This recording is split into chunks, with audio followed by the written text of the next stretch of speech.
Hello ladies, it's Carolyn from Homespun Seasons. I just wanted to do another uh, DIY face mask tutorial. This face mask is going to have tie straps. I know there's a lot of people struggling to find elastic right now, and I've also been told that it is easier to adjust a mask with the straps. So we're going to talk about doing straps on our basic face mask. Alrighty, so you start with 2 pieces of fabric. I'm using a quality quilting cotton. They're fairly tightly wove and should do a fairly good job of filtering particles, that kind of thing. So we start out with 2 pieces. I've been cutting 8.5 by 7. You can go 9 by 7 as well if you like. And one thing I have learned this week is that it is good to have a different fabric on the inside. The reason for that is we don't want people putting their masks on backwards and getting the contaminants against their face.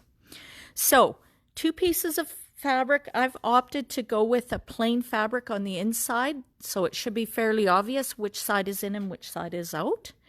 And we take those 2 fabrics and we put them together, right sides together, okay?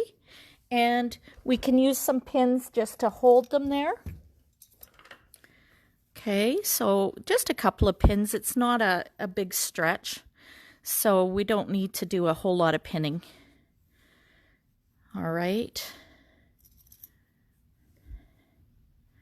Okay, and then what we're going to do is we're going to sew around the edges of this, and we're going to leave a space open about 2 inches at one end. Okay, so just going to stitch around it, and we'll be doing the envelope method. Okay, so you can see this one has been stitched around. Okay, and I've left an opening at the top or bottom, whichever. Just trim a little thread off. Okay, so the other thing I wanted to show you, on this sample, I actually did trim the corners across the diagonal. That just helps you get a nicer fold when you turn them inside out. Okay, so all you would do at this point is turn the mask inside out, and we're just going to pop those corners out. Okay.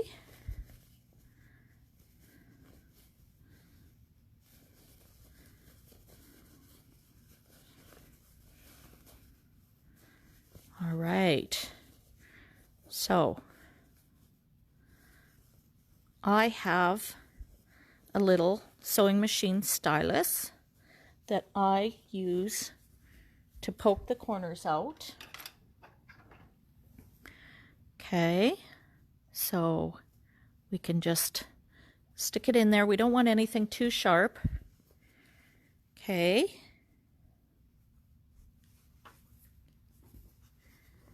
Okay. Just like that. All right. So it kind of looks a little bit like a little bag. Okay. And we're just going to fold this edge over. Just like that. Okay. And we would give it a little press. So I have one right now beside me that's ready to go. Okay. So we have pressed the raw edge inside, and we have just pressed it nice and flat. Okay.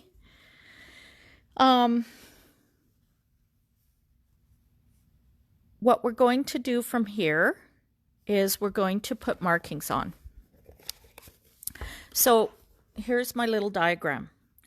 If you go 9 inches, you'd end up with a 2-inch space at the top. If you go 8.5, it should divide fairly evenly. So we will top stitch around this. Okay, so on our sample, we would just be stitching around. I haven't done that step, but you just want to top stitch, making sure that you top stitch this opening closed. Okay, and then we're going to take a ruler and we're going to start at one end, and you can see I've got some markings on here. Okay, so we'll start at the top and we will mark just like my diagram. We're going to mark the first 1.5 inches down. We're going to put a little mark, and then a 1/2 inch, and then 1 inch, 1/2 inch, inch, 1/2 inch, inch, 1/2 inch. And then in this case, I've got 2 inches at the one end because I did make it 9 inches instead of the 8.5. Okay, and we're going to do that on both sides. So again, we start, we do our 1.5 inches, 1/2 inch, inch, 1/2 inch, inch, 1/2 inch, inch, 1/2 inch, and then to the bottom. Okay, so I'll let you take another look at this diagram. Okay, so we just took our ruler and we made our markings. This is down 1.5 inches, 1/2 inch, 1 inch, 1/2 inch, all the way to the bottom. Okay, and we did do a 1/4 inch seam allowance when we sewed around it. Okay, so now that we have those markings, what we're going to do is we're going to fold on the bottom of a 1/2 inch fold and at the top. So we fold it back like that and just down, and that will give us nice, neat pleats. Okay, and we can just put a pin through to hold those pleats.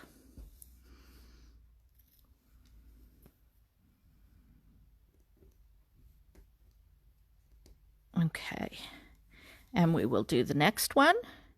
Just fold it back. Now you don't have to be this precise on your pleats. I think it's worth marking it so you get nice even pleats, but that is definitely a personal choice. If you're doing 100 of these and trying to get them out the door quickly, this is probably not going to be a step you take a lot of time on. Okay. So once we get all of these pinned, and you can see it goes fairly easily.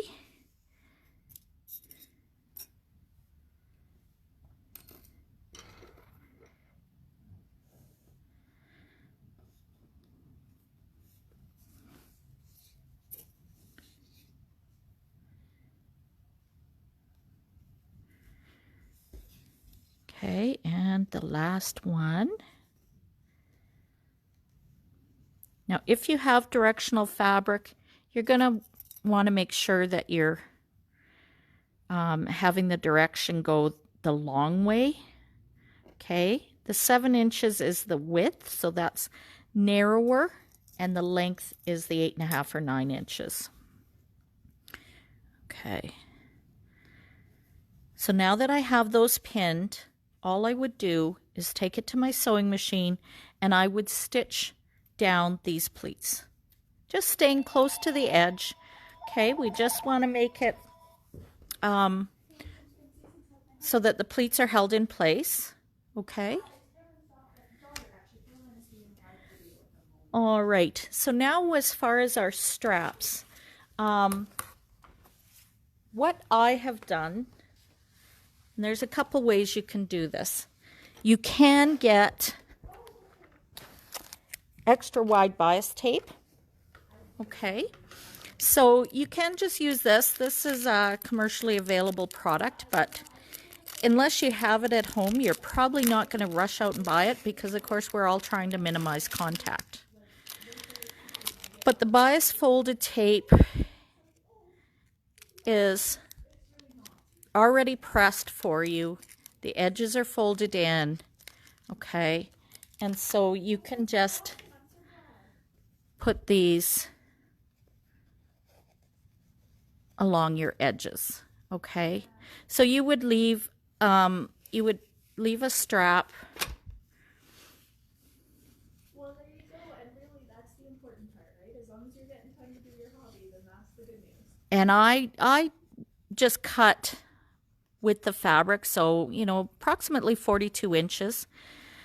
But all I would do is center this this strap on the mask, and then you have your 2 tie straps, and just continue sewing this together. Okay. Now, if you don't have bias tape, you can make your own straps. Just remember, they do not need to be cut on the bias, okay? You only need a bias if you're going around curves. Because these are going to be straight straps, you do not need a bias. I cut these 1 3/4 inches. You could go 2 inches, you could go 2.5. Most of us are used to doing this procedure for our binding on our quilts.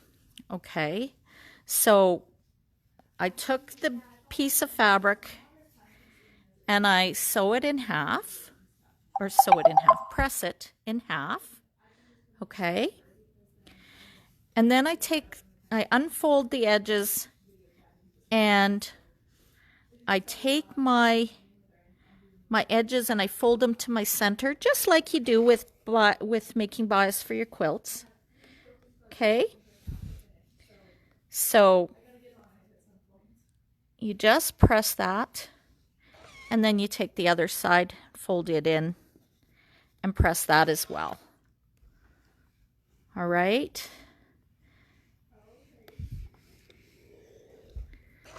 Okay, and then you fold it in half, and you have your bias tape, or your straps. Okay, and again, you're going to just put this, center it on your mask, cover your edges, just like that, and you will have your nice straps. Okay, and again, I cut these with the fabric, so they're about 42 inches, which means that, you know, the finished mask is about